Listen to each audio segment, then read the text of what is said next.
the world in a quite different way. In other words, in the only other way we can do it in the traditional way, and seeing ourselves placed in a living universe and our interests closely bound up, and indeed all our sources of delight coming from this earth, sort of thing. Mm-hmm. And once we start looking that way, then we have a very different set of priorities. Because instead of science being devoted towards exploiting our environment and the interest of some metaphysical idea of life in space, we'll have the idea of making this earth our paradise and living our human lives in the most enjoyable way in accordance with our natures. That means our poetic natures too, what we see as beauty, enacting it out in our lives. And it sounds idealistic, but actually I think that idealism is the only practical philosophy of these times. I love it. But the point is, once we do get a different world image and we see, out of necessity, we begin to see things in a more larger scale, then we'll get a new kind of science. And that science will be devoted towards improving human lives, natural human lives. Because what are children like? Let's put it another way. What does say a rich man, he's made his money, he'll buy a nice bit of land for his children where they can pick blackberries and mushrooms and see enjoy the natural pleasures and such, fishing and so on. He doesn't buy them, a room in a space rocket or something like that. That is the source of human satisfaction. And this philosophy will also be applied to politics and societies, because our present worldview is setting one element against the other. We're trying to identify evil and fight against it. Well, maybe in God's creation there isn't evil. Maybe evil is just things out of place. And the old cosmology, the old way of looking at things, was to allow every element its due place. That's what they call the canon or the standard, essentially a numerical device or a device of proportions which every harmony in music, every true proportion was given its place. And therefore a temple like Stonehenge would have been built to allow for every scheme of geometry to have its place, every system of number to have its place, and so on. The message of Newgrange is this, is a people who are our ancestors. It's like a father talking to us. It's like our grandfather talking to us and saying, stop. We must stop what we're doing, and we must look back, take a look. And that's the first glimpse. That's the beam of light. That's what it means to me. The beam of light is saying, okay, this is your ancestors speaking. This is our building. This is our time capsule which we're looking into. Look to the harmony and harmonize.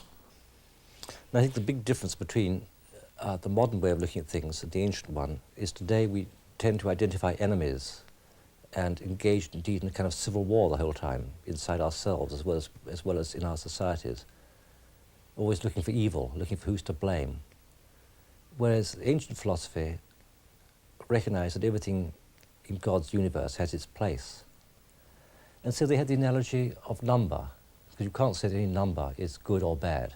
They all are part of the whole field of number.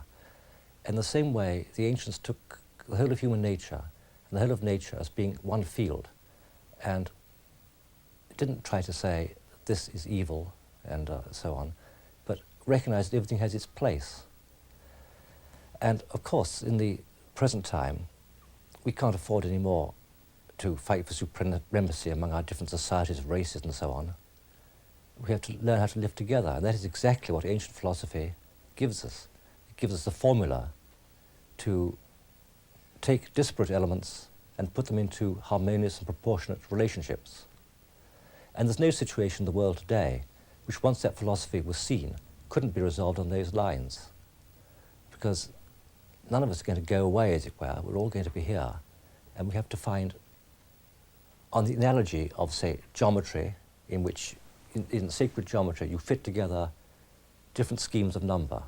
There's the pentagon with the hexagon, with the heptagon, and so on. And a skillful geometer will be able to do that.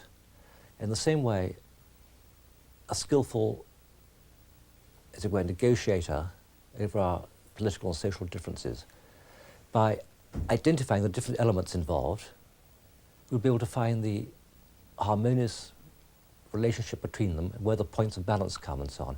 It's a very small thing, looking upon things this way. It's a very small change, yet it could have enormous consequences.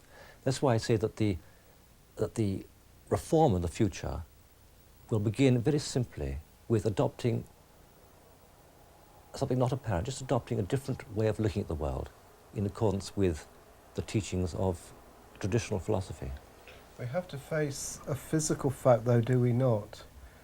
That when we look at leaders of the great nations, the so-called great nations, because they have great economic power or whatever, they're a long way from that simplicity and honesty of vision, are they not?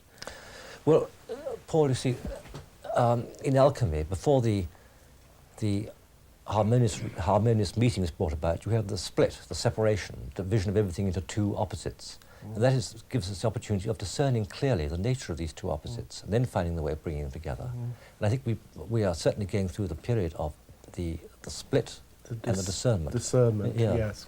So, if the earth is drawing us back to the ancient sacred sites to teach us more about living on her body, that information that's now been taken, put into consciousness, it's been developed, explored, and it's been put out into this huge telecommunications cortex so that we can input what the planet is telling us at a global scale.